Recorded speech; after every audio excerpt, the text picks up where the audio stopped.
hopefully it hasn't escaped your knowledge that Branch Community Church, this church, is part of the Woodlands Church family. We used to say we were the youngest and the smallest part of that family, but we can't say that anymore. We have 8 sites right across the city. Our vision, transforming Bristol through the love and power of God. Our mission, we're a church planting movement, creating spirit-filled, visible communities of faith in neighbourhoods across Bristol. Today, we're starting a 4-week series thinking about our culture as the Woodlands Church family. This is a shared series across our 8 sites, and we'll be thinking about 4 particular values that shape our life together. We'll be thinking about how we aim to be welcoming, authentic, empowered, and expectant. As a church family spread over 8 sites, we're increasingly trying to call together the distinctives that help us understand the shared mission and journey that we're on and the shared vision that we feel God has given us. It's difficult to boil all of that down into simple, memorable phrases, but we're going to try and do our best in this series. This is a series less about what we do and more about who we are. A particular distinctive about the Woodlands Church family is the both and idea and concept that runs through so much of what we do in our theology and in our practice. And you'll find it running through this sermon series as well. Each week we'll hear a little video introduction from Dave Mitchell, who's the senior leader of the Woodlands Church family. Here's Dave now. The first of these distinctives is that we are welcoming. The Woodlands Church family is welcoming. Everyone is invited to join in and belong. That welcome is a doorway into something deeper than just a superficial attendance at a service. It's about a welcome into the kingdom community that Jesus inaugurated when he called men and women to follow him, and he's still doing that. But for us, it's so important that we make space for people who don't yet belong. And so that welcome is a trait not just of the few, but for the many. We're all called to be welcoming communities, whether that's on our Sunday services, in our midweek activities, in our small groups and home groups. How can we increasingly provide that place of welcome and inclusion so that people who feel maybe this isn't the place that I'd feel comfy or accepted actually understand that they're loved and known by God and he's drawing them to himself? How can we live out what it means to be a welcoming people? Thanks, Dave. Our culture is something that we are regularly going to come back to and we're going to talk about often. I think it's worth pointing out that our culture isn't something that can be decided by the Woodlands Church Family Senior Leadership Team or the Branch Leadership Team. We all need to know who we are and what we're about. Our culture and values aren't just something that we can put down on a piece of paper or on our websites. They're not just memorable phrases, they are who we believe we are called to be. They are what we're called to do, and they are who we are. It's our identity, and it's our DNA, which can all sound a bit grand, can't it? But at the heart of it, we want our city and we want our community to be transformed by the love and power of God. How best can we do that? By becoming more like Jesus and showing Jesus to the people around us. And we believe that Jesus was welcoming. He is our best and our truest example. His welcome was radical. His welcome was groundbreaking. It was full of grace and compassion, empathy and love. Jesus welcomed sinners, children, women, lepers, prostitutes, tax collectors, religious people, Samaritans. The list goes on. Jesus made time for the people that everyone else said that you shouldn't spend time with.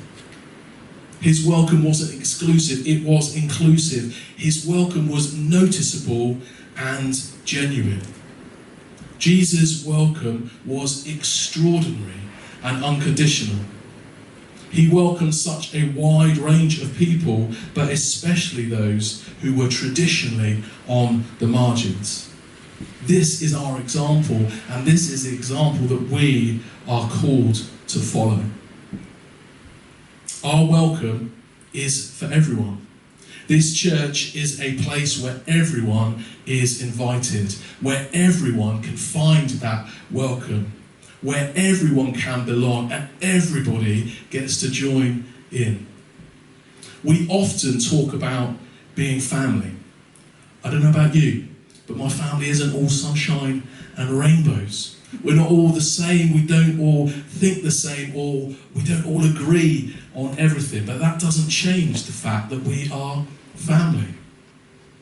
And we have been welcomed into God's family. We are his children. 1 John 3 says, "See how much the Father loves us, for he calls us his children." And that is what we are. Romans 8 verse 15 says, "So you have not rejected a spirit that makes you fearful slaves. Instead, you received God's Spirit when he adopted you as his own children." Our joy and our privilege is to extend that family welcome to others. We aren't all called to be the same. Branch has become wonderfully diverse. I sometimes describe Branch as beautifully bonkers. And that's a compliment, honestly it is. We don't want Branch to be a place where we all look the same, where we all act the same, and we all think exactly the same things. We want Branch to be a family where everyone can feel that they belong. At Branch, I think people are noticed and they are known. And that isn't the case in all churches, because not all churches are known to be friendly places. And I think that Branch is a friendly place. It is a friendly church. And that is a good thing. But to truly belong at Branch, our church family isn't just about being friendly and feeling known. It is about being loved. I quote this verse so often that we've had to have it put up on the wall there. Jesus told his disciples to love one another as I have loved you. Jesus is our example of love as well as our example of welcome. As we continue to grow, as I said, we're not the youngest and smallest anymore. Perhaps that could feel like it's going to be a bit more challenging. You might not get to know everybody's name, or you get to chat to the same people week in, week out. Our chairs are a bit more squashed together, and often we're a bit noisier than we used to be. The early church had their challenges too. We read about it in Acts 15. It explores this kind of us and them culture between the Jews and the Gentiles. Who was in and who was out. Their challenge was around their traditions and their customs, namely circumcision.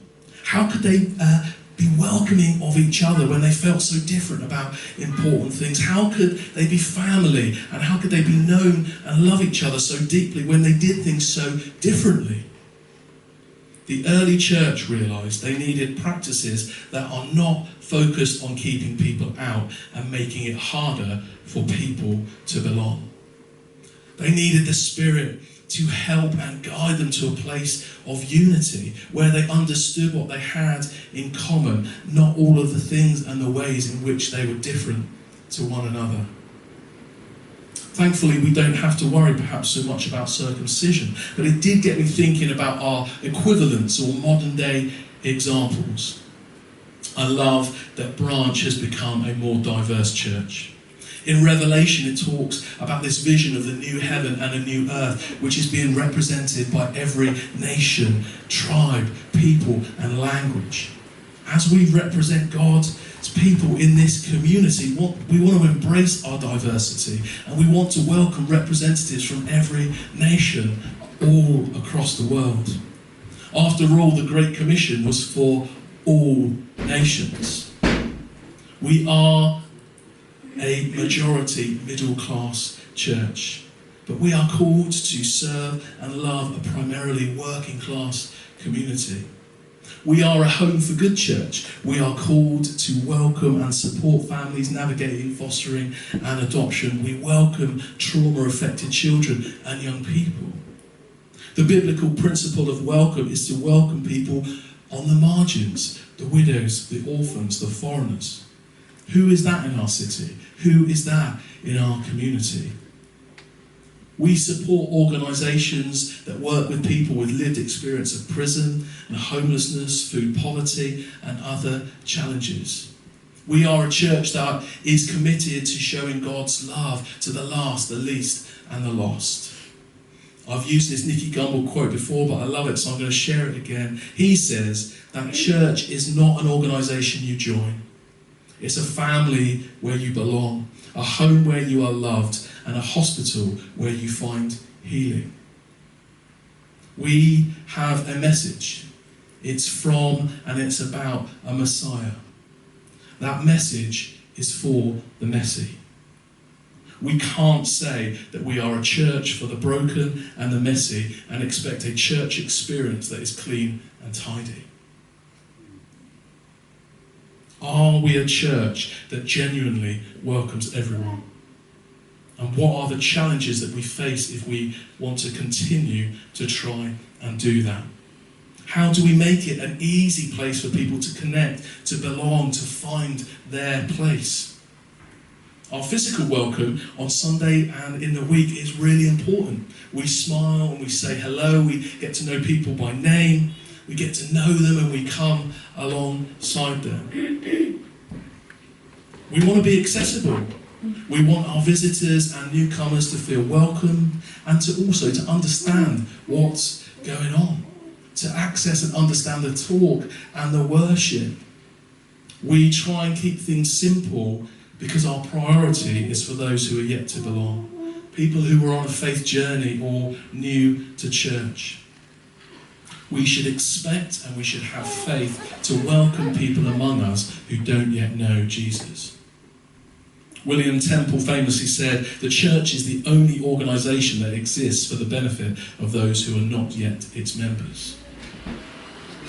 We'd love our building to feel more accessible for people. I recently met with another architect to see what we might be able to do on that front as well. We do Sundays really well, but our welcome and our belonging isn't just about Sundays. Connection and deepening relationships happen in our small groups and in our home groups.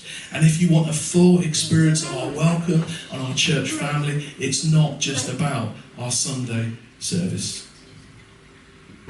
Our midweek events and community initiatives are places of significant welcome. Playbox, Natterbox and Lunchbox are not just church clubs where we get together for ourselves and we chat and we enjoy food. They are genuine expressions of the kingdom of God at work in this community.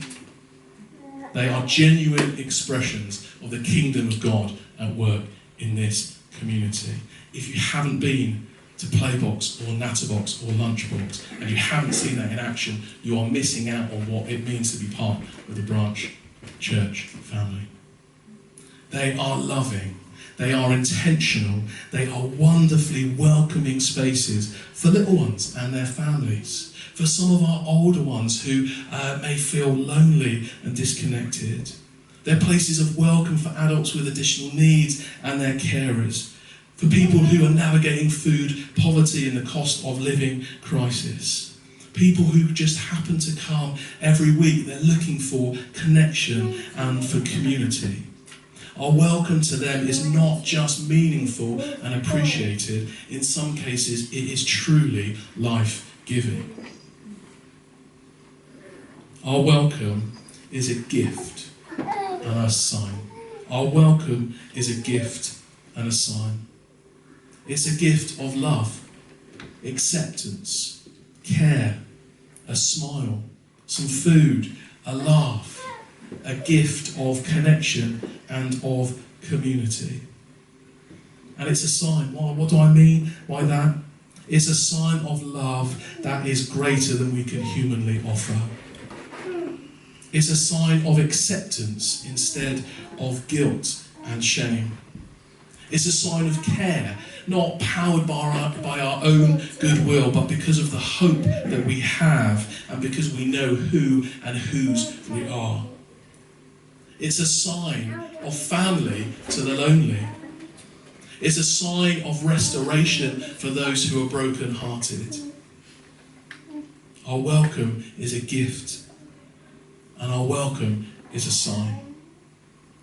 Our welcome isn't about having more buns on seats or having a busy church doing good things. Our welcome is joining in with God's work to see this city and our community transformed by his incredible power and love.